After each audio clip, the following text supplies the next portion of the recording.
Medina की गली में मैंने एक ऐसा पठान देखा जिसके पास सऊदी अरब की सबसे महंगी गाड़ी थी। उसका लिबास सऊदियों की तरह था। उसका रहन सहन देखकर कोई कह नहीं सकता था कि ये पठान है। वो अपनी फैमिली के साथ मस्जिद नबवी आया और उसका बच्चा सड़क उबूर करते हुए गाड़ी के नीचे आने लगा तो मैंने दौड़कर पठान के बच्चे को बचा लिया।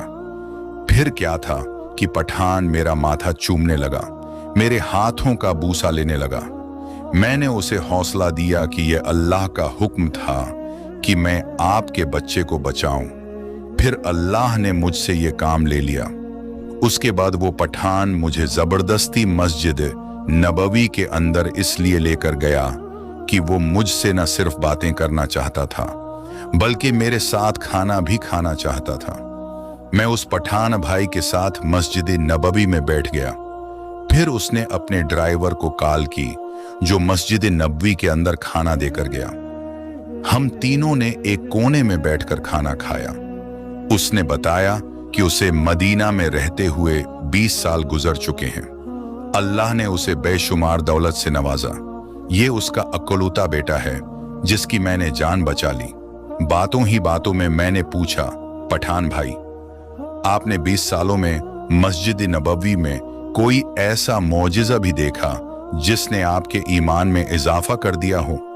उसने जज्बाती अंदाज में कहा, मदीना तो मौजिज़ात की सरजमीन है।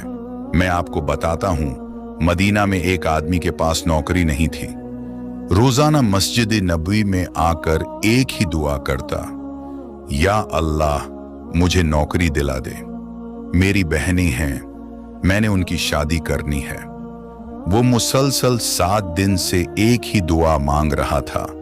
वो जिस दफ्तर में जाता उसे वहां से नौकरी से इनकार हो जाता। मदीना में एक सऊदी को एक ऐसे सच्चे आदमी की तलाश थी जो ईमानदारी के साथ काम करता और उसे अपने काम से मोहब्बत भी हो। चुनांचा ये पाकिस्तानी नौकरी के लिए उस सऊदी के पास गया। वो सऊदी पाकिस्तानी की बातों से इंतहाई मुतासिर हुआ क्योंकि उसे भी इसी तरह के आदमी की तलाश थी। पाकिस्तानी जिसका नाम एजाज था, सऊदी उस पर इत्मीनान करने लगा और उसे हर वक्त कारोबार के बारे में बताता। दोनों की मेहनत से कारोबार बढ़ने लगा। पाकिस्तानी ने न दिन देखा न रात देखी, कारोबार ही उसकी जिंदगी बन चुका था। उस पाकिस्तानी एजाज की पहले 2000 रियाल, फिर 5000 रियाल, फिर 10,000 रियाल तनख्वाह हो गई। इस तनख्वाह के अलावा उसके लिए हर किस्म की आमदनी हराम थी। ये अपने सऊदी शेख का इंतहाई अमानतदार था। पूरी कंपनी का हिसाब व किताब उसके पास था। अगर किसी जगह हिसाब व किताब में कमी बेशी नजर आती तो वो अपने सऊदी शेख को जाकर बताता। वो अपने सऊदी शेख को बताना अपना फर्ज समझता। सऊदी इस कदर खुश था कि उसने अपना तमाम कारोबार पाकिस्तानी के हवाले कर दिया। अब उसके कारोबार का लेन देन वही करता था। पाकिस्तानी को सऊदी शेख के पास काम करते हुए 10 साल का अरसा हो गया। एक दिन वो उसके दफ्तर में जाकर कहने लगा, या शेख, मैं छुट्टी जाना चाहता हूं। उसने पूछा, कितने अरसे के लिए? पाकिस्तानी ने कहा, 2 साल के लिए। दरअसल मैं खुरूज निहाई जाकर कोई कारोबार करना चाहता हूं। अगर अल्लाह को मंजूर हुआ तो मैं दोबारा वापस आऊंगा।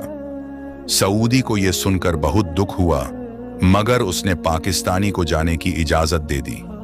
फिर पाकिस्तानी ने कहा, या शेख, मुझे कुछ कर्ज चाहिए, क्या मुझे कर्ज मिल सकता है? सऊदी शेख ने कहा, कितना कर्ज चाहिए? पाकिस्तानी ने कहा, मुझे 5 लाख रियाल चाहिए। ये बहुत बड़ी रकम थी। ये सुनकर सऊदी का सर चकरा गया, मगर उसे पाकिस्तानी की अमानतदारी, काम से मोहब्बत और मेहनत याद थी। लिहाजा सऊदी शेख ने उसे 5 लाख रियाल कर्ज दे दिया। इसके बाद पाकिस्तानी अपने इलाके पेशावर में चला गया। उसने चित्राल में जाकर जमीनें खरीदें, सीब और खूबानी के बागात लगाए, बेशुमार बागात खरीदे, जिससे पाकिस्तानी का कारोबार चल निकला। शुरू में सऊदी और पाकिस्तानी के दरमियान राबिता होता रहा। फिर 2 साल तक बात न हुई। सऊदी के दोस्त इससे मजाक करते कि वो किस कदर बेवकूफ है। इसने पाकिस्तानी को 5 लाख रियाल दिए, अब वो इस रकम को भूल जाए।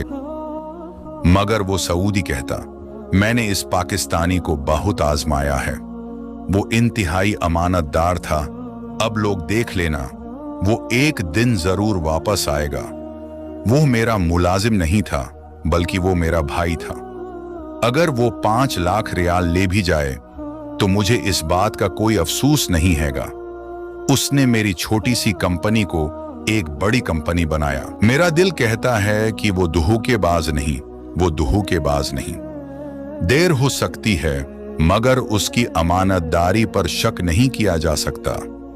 वो एक अच्छा इंसान था जिसने हमेशा वफा के साथ काम किया। इस वाक़ये को 10 साल का अरसा हो गया। एक दिन सऊदी अपने दोस्तों के दरमियान दफ्तर में बैठा था। वो पाकिस्तानी उसके पास पहुंच गया। सऊदी ने जब पाकिस्तानी एजाज को अपने दफ्तर में देखा तो उसने दौड़कर खुशी से उसे गले से लगा लिया, उसका माथा चूमा। पाकिस्तानी एजाज ने बहुतरीन लिबास पहन रखा था। सऊदी पाकिस्तानी को इस हालत में देखकर हैरान हो गया।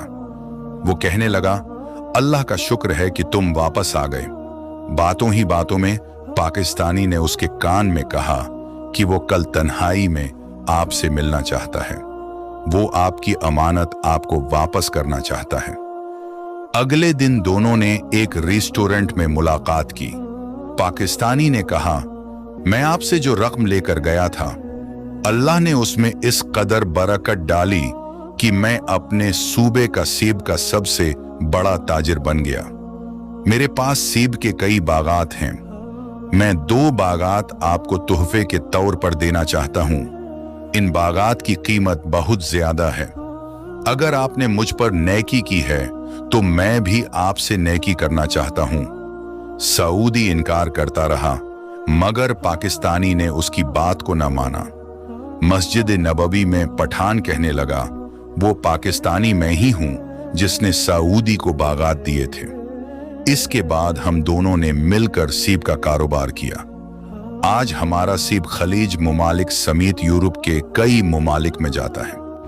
वो कहने लगा, जिंदगी में कामयाबी चाहते हो तो ईमानदार बन जाओ, दूसरों के साथ नेकी करो। आप लोग दुनिया में जिस चीज की तरबियत करोगे वही आपका मुकद्दर बनेगी। हुजूर से मोहब्बत करने वाले तमाम लोग रोज़ा रसूल को देखते हुए कमेंट बॉक्स में सलाम या रसूलुल्लाह जरूर लिखें। शुक्रिया।